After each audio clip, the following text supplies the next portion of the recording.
Welcome to today's episode of Depreciation Nation, and today we are going to talk about inexpensive new cars. Now, having said that, we have been bringing you some of the cars that we have selected to be great cars for single parents or single income families that balance cost with cheap affordability and reliability.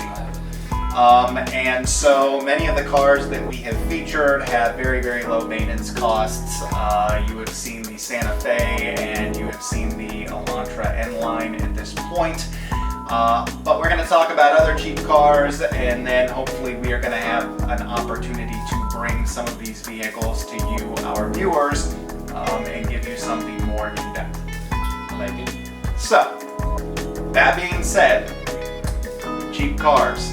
And with cheap cars, we're going to start with a car that some people love and some people hate, and there doesn't really seem to be a middle ground, and that is the Kia Soul. And we've got a reaction right there. I don't particularly love the Kia Soul, but here's what the Kia Soul is. It's very good. Chuck Beck in our video with the 356 replica, which you may or may not have heard, is actually powered by a Soul motor. And to be quite honest, when Chuck showed us that car, we were blown away. We were blown away. well, no, initially we were not interested. And then he's like, let me start it up for you. No, I liked this one first time. So. And so he insisted that we start it up, and when he started it up, he had all of our attention because none of us knew that you could get a Kia Soul engine to sound like that, and it sounded exotic. And so we proceeded to talk about that a little bit more, and he said that basically he elected to go with a Kia Soul motor because he had bought his wife a Kia Soul that had 182,000 miles on it, and other than oil changes and a few dents and scratches here and there, they really hadn't done anything with it. And so, having said that, some of the new things that have come to market with the Hyundai Kia, of course, umbrella, is 3-year, 36,000 mile maintenance. $34 oil change. And $34 oil change, but with your taxes and disposal fees and all that, it works out closer to 40. But that being said, the Germans cost a lot more than that. So the Kia Soul tops the list. It's got the 100,000 mile warranty. It's cheap. I think you can buy one for around 20 grand, brand new. Have a super warranty. Have free maintenance for the first 3 years, and after that runs out, still reasonable to own, and still reasonable to operate. Yeah. I mean, they're not the prettiest, but they do the job. Exactly. They do the job. And that takes us to our next car, which I have had 2 of, and a previous generation, which would be the Hyundai Veloster. Never driven it. Now, when the Hyundai Veloster came out, I tried to talk everybody I knew into buying one. I didn't have one yet, but I tried to talk everybody that I knew into buying one, and I was unsuccessful.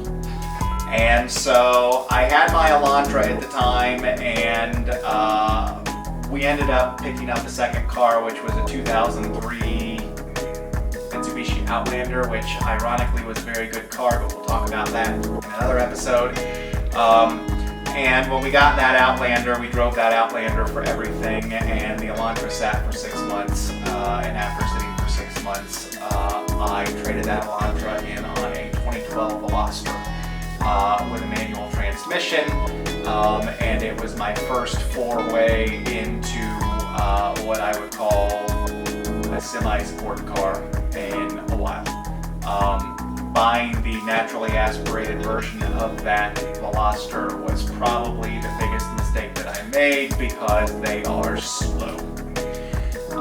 So 2014, I bought a new Veloster Turbo that I had for a while, 3 years or so, and I really enjoyed that car.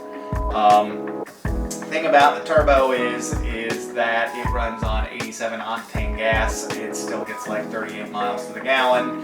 I had my 6-speed manual. Granted, it was a front-wheel drive, and granted, it had its torque vectoring, which people either love or they hate. I didn't have an opinion. And it was okay. Again, $40 oil change, 87 octane, 40 miles to the gallon.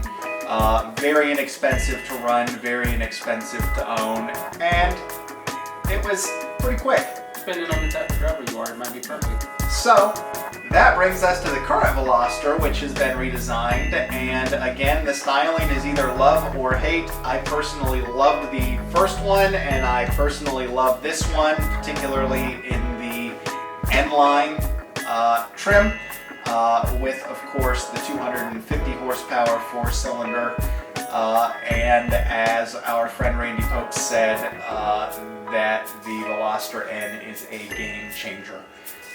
Picked car of the year, and really quite phenomenal. So Velosters start at like 19 grand, Yeah. and then Hyundai has some incentives on them. And You get them cheap. again, you get the 3 years of free maintenance, and you get your 100,000-mile warranty.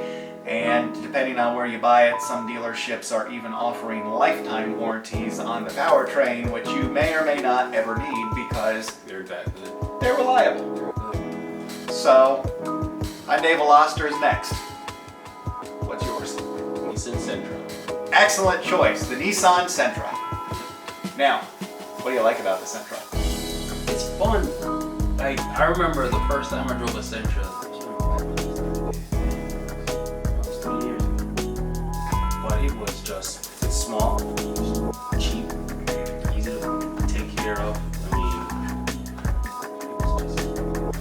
I remember we used to take road trips. And so, I'm really glad you picked that car. And by the way, I didn't know you were going to pick that car, so I'm very glad that you picked that car because that car was actually on my list. We're only going to do 4 cars in this segment because that's all we've got time for. But the Nissan Sentra is actually benefited from the trickle-down effects of the Maxima and honestly some of the Infinity technology. And so you can get the Sentra with 360 cameras, and you can get the Sentra with all sorts of amenities, which will of course increase the price, especially when you can get a Sentra for 2022. yeah. Depending on the type, because you know they have the Type R and they have all sorts of different stuff, but they are fun. They are fun. And that's the biggest thing that I remember from the Sentra more than anything else. What I loved about it, you know, the time we were in New York City, I could squeeze that car into any parking space. Like, I've parked that car into some difficult spots. Nice. You know, it's like playing Tetris with a car. I've done it. And the Sentra was perfect for that. Right on. So, I get it. I like the Sentra. I've driven a few of them. I've got a friend that works for a Nissan dealership back in Indiana, and as a result of that, I have had opportunities to drive all sorts of Sentras, and I like them too. They're a blast. And at $22,000, you've still got cheap oil changes, you've got a decent warranty, and cheap to run, cheap to own, cheap to buy. And you know what? It could fit 3 grown men. A little snug, but you'll be fine. So for its size, you actually have decent space. If you're a mom, single parent, whatever, you know, or a college kid trying to get your first car, hey, it's a good one to get your feet wet. I completely agree. So, that's the Nissan Sentra. Do you have an next car on your list? I actually like the Honda Civic. Okay, let's talk about the Civic. I love the Honda Civic. I love what they're doing with it now. Civics, Hondas, they last forever. Not such a cheap buy-in. They start a little bit higher. I think they're around Maybe. 24. Yes. But And then, you know, if you pick options, it could go higher, but the reliability, you never have to buy another Civic you have to because buy another car that Civic is going to last you probably 10, if not 20 years. easily. Very cheap to own. and I'm gonna actually hit on the Honda Element for a second, and I'm gonna tie that into the Civic. Granted, the Element's been out of production, I think, since 2013 or 2014, and the Element was ugly, and nobody bought it until they didn't make it anymore.